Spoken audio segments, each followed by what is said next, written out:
piss fucking Bobby off.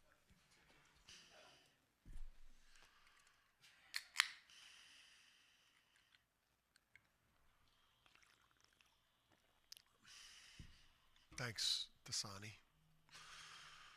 All right.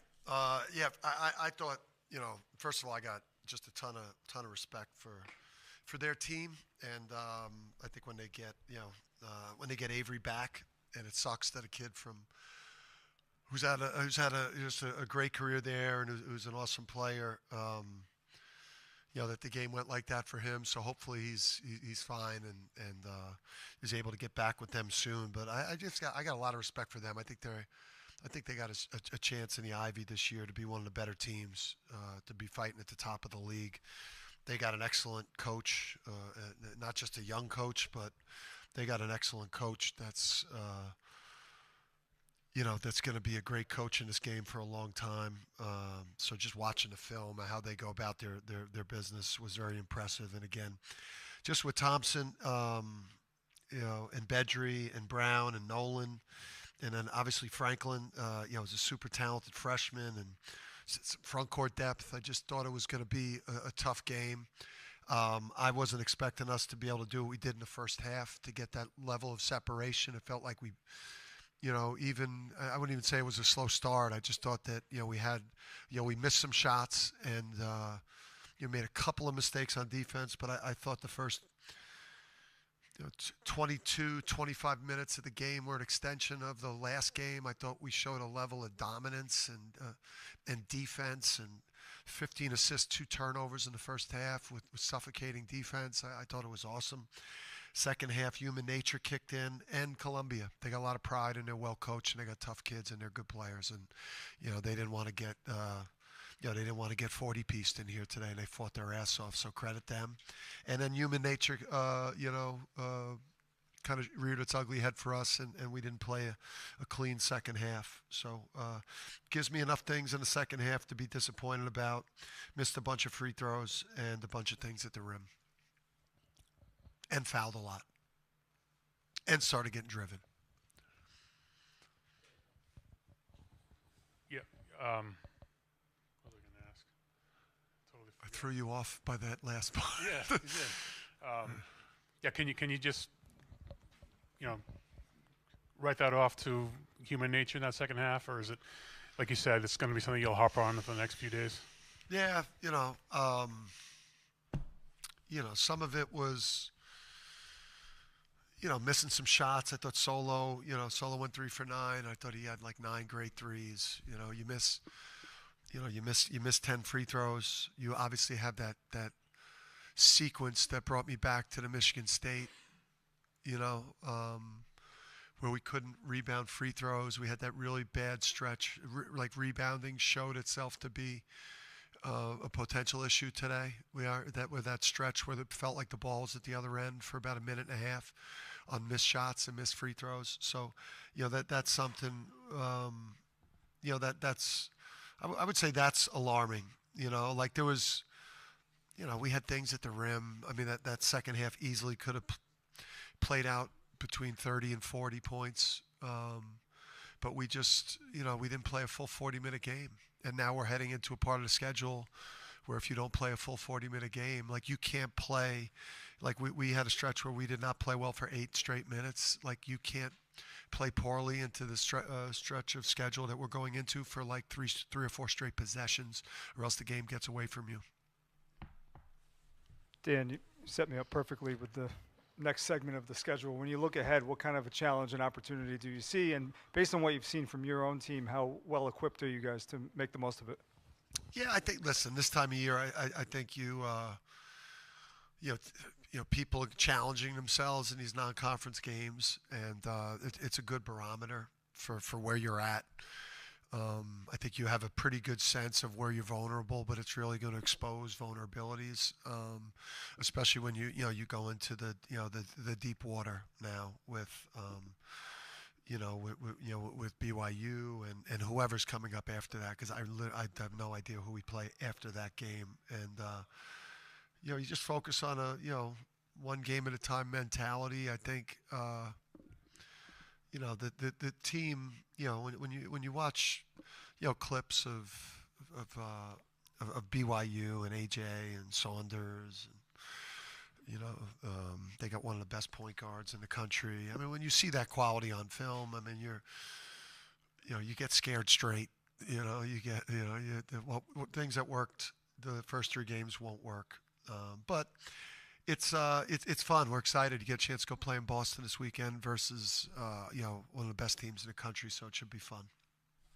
Coach, 9 assists, 6 rebounds from Silas. Is that kind of the numbers you want to see out of him moving forward? Yeah, I like what he's saying. There's a lot of things that he's saying. I think his defense to start the game on Brown in particular, and whoever he was guarding, I think you could see that defensive potential, there with him, and I thought he handled the game really well. I just thought that, the way that he was able to kind of quarterback the team. He's going to have games like this where it's like, he's got Taris out there. He's got Solo out there. He's got AK out there. He's got Jay Ross who's got it going. In the game, he's got finishers and shooters all around him, and games where it's not him to attack it from a scoring perspective. He's got to get on the glass. He's got to do.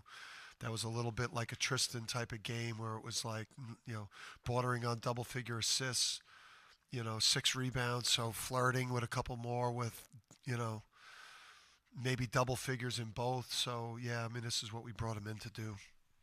Dan, was that your first challenge at the end? It was. It was a strange time to do it, but I wanted to get one under my belt. And I don't know that I gave the right signal. I think I did the European. That's what they do in Euro League, because I watch more Euro League than I watch the NBA, and so.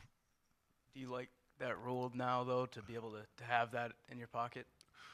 Yeah, I do.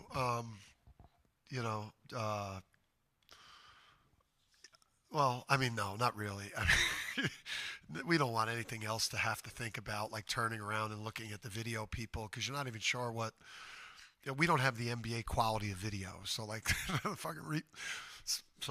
replays we're getting is not the replays that the Knicks are getting or the Celtics are getting, so it's a crapshoot over there.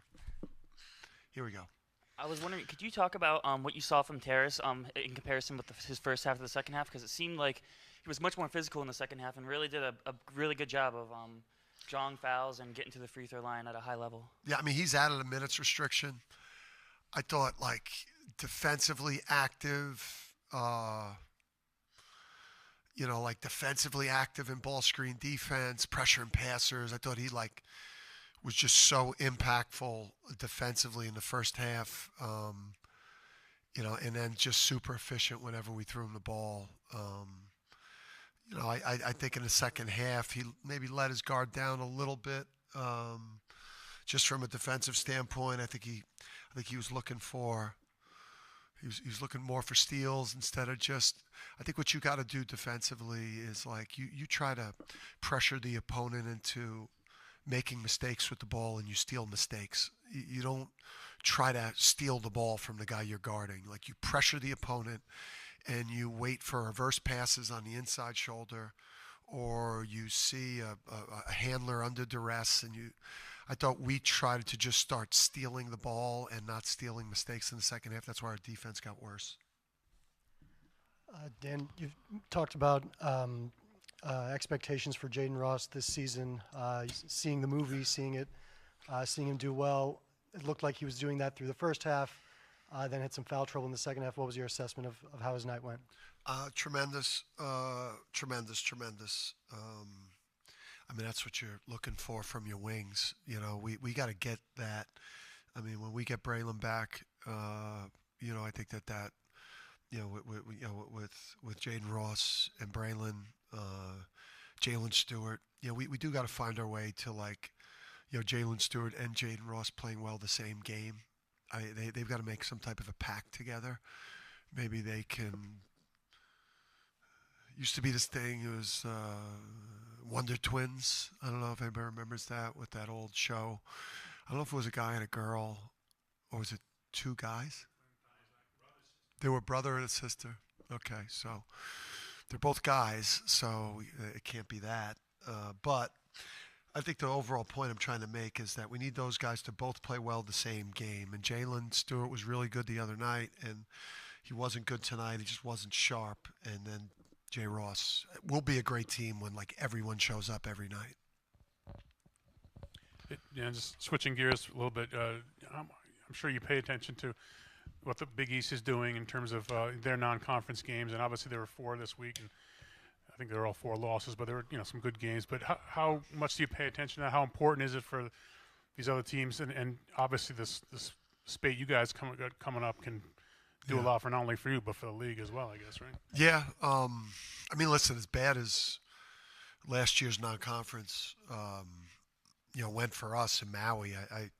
You guys could, if you go back, you guys could do the research on what our net was going into league, because we were able to recover and beat Baylor and beat Gonzaga neutral and win at Texas. So I could, and didn't lose any bye games. So I don't know if it was 8, 10, 12, but it was somewhere in that neighborhood.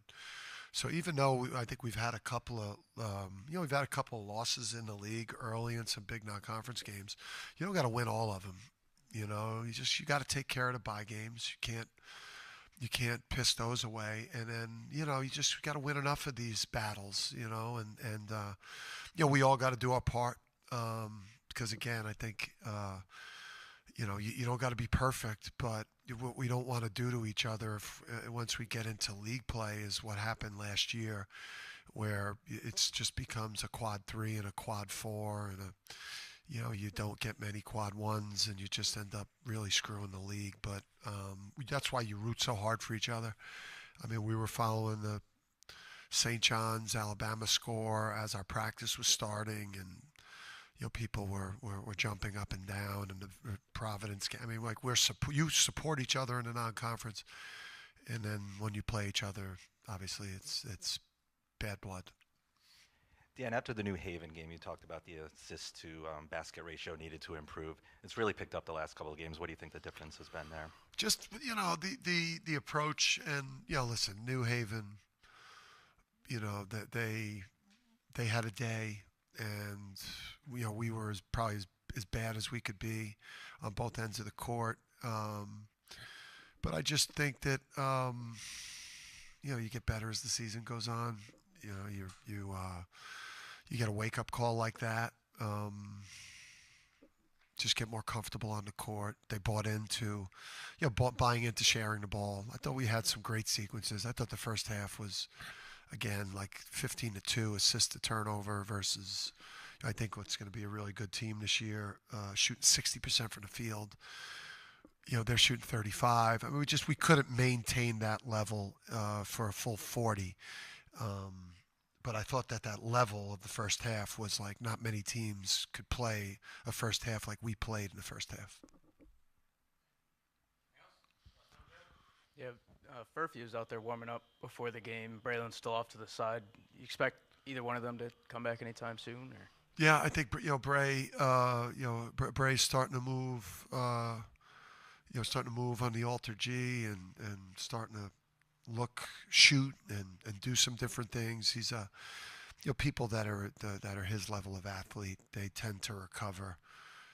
He's such an elite athlete. They tend to recover a little quicker, than even timelines. So I think without pushing him, I think he's recovering well. And then, I mean, Furphy, again, he kind of sprained it in a non-live warm-up drill, so in like a freakish thing. And then we thought he was kind of getting close to getting back and maybe even being available for this one, but then he took a setback in the rehab. I think he might have just pushed it a little bit too hard, but he may be in the mix for the weekend. We'll see how he progresses this week. And Taras is off the minutes there is no minutes restriction for Taras moving forward. So, all right. Yes, sir. Right before the game, I saw Silas go over to you, kind of last-minute instructions thing. Can you just discuss kind of how your relationship is growing with him and him being the point guard? And you obviously know a lot about being a point guard. Yeah, I mean, we're trying to grow out of that part of the. Our relationship will grow throughout the year and throughout his career, like it did with Tristan. We're in the stage of me being on his ass right now about everything. literally every possession, every decision, everything that comes out, everything he says, everything he does, his facial expressions, his body language, his decision making, his violence, getting over the top of screens and ball screen defense, the way he leads, the way he directs. I mean, it's a contentious relationship because we're trying to mold him into a quarterback, like a real elite level quarterback, like a all-American level quarterback, one of the best point guards in the country, an NBA player, a national champion. So that process is it's hard to get there. But yeah, our relationship will grow throughout the year as he continues to develop in the player that we need him to be, the quarterback that we need him to be, the Fasano that we need him to be. I got it right? Pignano, what? What? Fignano. Fucking Heisman Trophy.